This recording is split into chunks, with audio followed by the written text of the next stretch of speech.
country to hear about it. Let's start in New York City on another topic. Ivan on WABC in New York City. Ivan, what's on your mind tonight?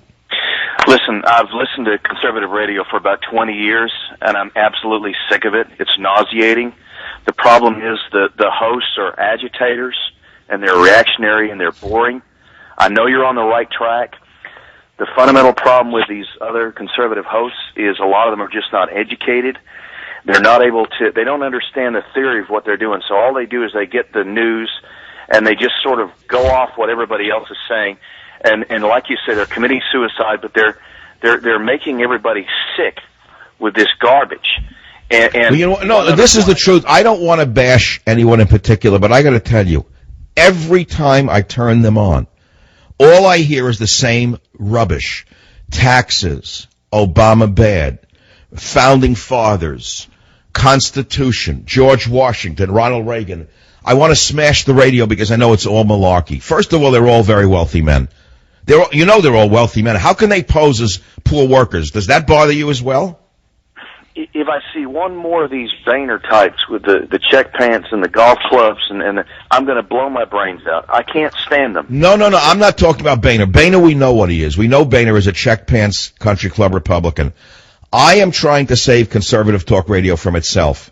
They are sounding like complete and total shills and frauds. First of all, they're all super wealthy, multimillionaires making tons of money, and they're acting like they're poor. Who believes them? Do you actually believe them?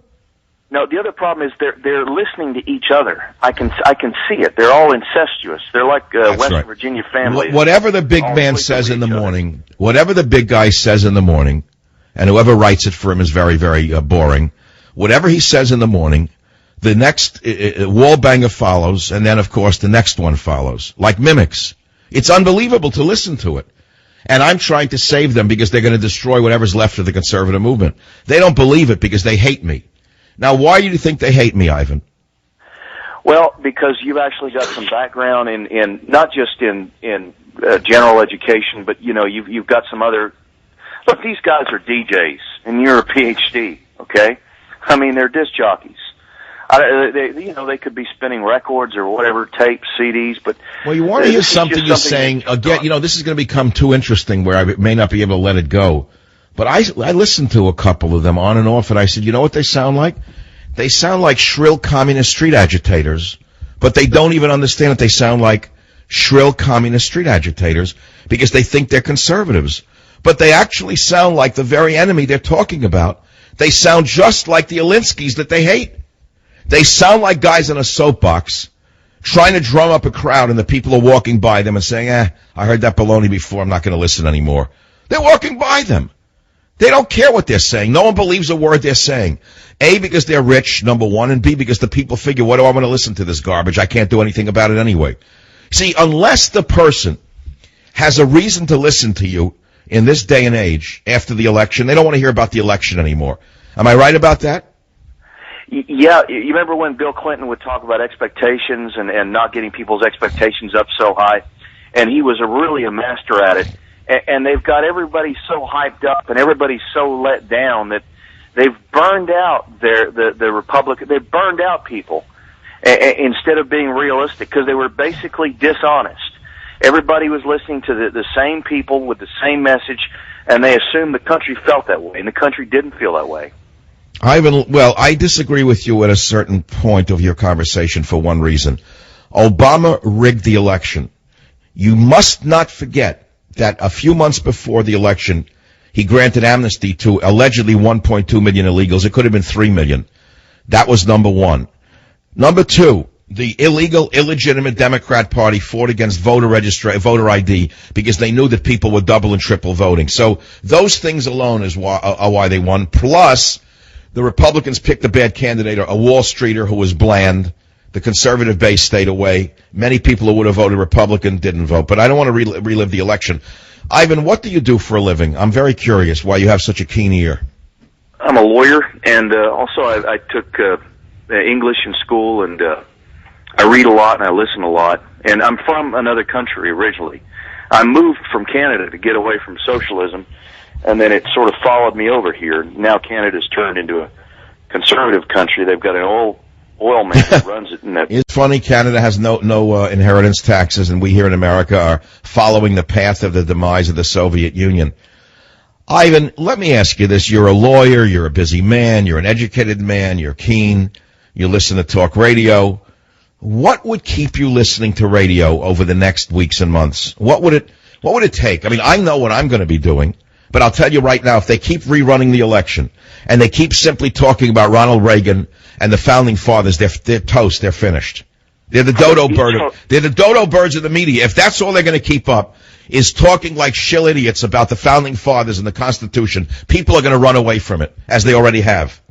Each host has to turn off the other hosts, and they've got to start arriving at their same conclusions. They've got groupthink going on, and they're not mixing their ideas up, and they don't have enough... Wait, Ivan, you know, you're so keen, I feel like hiring you as a consultant. That is exactly what's going on. That's exactly what's going on. Sometimes I listen to them and I say, you know, these so-called conservatives complain that the liberals live in a bubble. They live in the Beltway. They all feed each other and say the same thing. And I said, but they all sound alike. And the reason I sound differently is I live alone in California. I have no friends whatsoever in the media. I don't listen to them. I don't go to any of the conventions. I don't give speeches. I'm never given any awards. I don't want any awards. I'd rather be with my dog and the water and talk to a worker here and there or whatever. And that's the extent of my life right now, Ivan. And I think, frankly, it's the only way to survive is to have your ear to the ground rather than your ear to another conservative radio show. Look, if you join the other conservative radio shows, like you say, you've joined the Washington Generals, the ones that play the Harlem Globetrotters, you're on the perennial losing team. And it's going to take truth to sort of turn this around.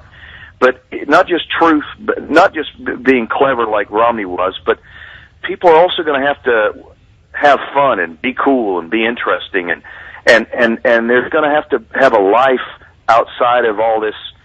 Absolutely right. Radio has to become what it originally was, an entertainment medium. It is not the Communist Party USA's official organ, nor is it the Conservative Party or Republican Party's sounding board, and it's starting to sound like the official voice of the Republican Party, which has a diminishing audience because nobody wants to hear it anymore. First of all, they burned out from 2 years of the election. That's number one. I can't believe these hosts are talking about 2016. One of them even had Newt Gingrich on yesterday. One of the most horrendous men in the history of the world was on the radio again talking about running in 2016. I said, when are these oafs going to learn that nobody likes them, nobody believes them, nobody wants to hear from them? Can't they just leave us alone and move to Slovenia? Get out of this country already. Stop it, Newt. No one believes you. Everyone knows you're in it only for yourself and Callista. I can't believe what I'm listening to. It's enough to turn the average listener into a communist if you listen to these guys. Do you remember George Orwell's book where they had a 2-minute hate session and they would all get up and they would all... Yes, of course, 2 minutes of hate. Yes. And that's what it's getting to be like, where they just get up and they rant and they rave, and there's no real insight, and there's no real going around the world and looking at things and maybe different angles. But also, you know, I like to hear about, you know, even the dog and the wine and the different stories, but you know, just the different perspectives. And I like that you haven't talked about I do too. No, you're right. But people criticize me for talking about the food that I eat. But it's very essential because you can learn an awful lot about life by going into certain restaurants and paying careful attention to what's going on, including the behavior of other diners, the behavior of the owners, the diminishing quality of food in America. I mean, it's very interesting from my point of view. So, I mean, today I could tell you a story about going into Rite Aid to buy certain over-the-counter medications for the cough and cold that I have. I mean, that's an interesting topic. What did let us say, I think I know an awful lot about these things, yet I bought some over-the-counter medications to treat myself. I think it's an interesting question that I may deal with, Ivan. Anyway, it's listeners like you that make this show what it is, Ivan. I'm sending you a book that's got nothing to do with politics. It's my childhood stories, my adult stories, train tracks. I think you're going to love it. And that's all I can say. I'm not going to read from it. I should, Boy in the Basement. Anyway, once I was down there cleaning and Charlie came out from giving rags to this woman and he was wiping off his pants with a handkerchief. Oh, I can't read that part. This is a family show. My God. I picked the one sentence I should have not read. Goodness. Well, let me flip to something more familiar. The publisher kept saying to me, Michael, it's supposed to be a Christmas holiday book. Why are you writing such dark stories? They named the train tracks Family Stories for the Holidays. I said, that won't sell. Nobody wants a positive, happy book like that. They don't want Father Knows Best. I said, that was not my life. So they packaged my dark life as though it was a Currier and Ives childhood. Nothing could be further from the truth. The stories in this book are so dark, I'm afraid people are going to get depressed reading some of them. Coney Island wax figures, Louie and his crazed monkey, happy and sad cufflinks, my silent brother, pennies for Beethoven, setting a peanut man on fire.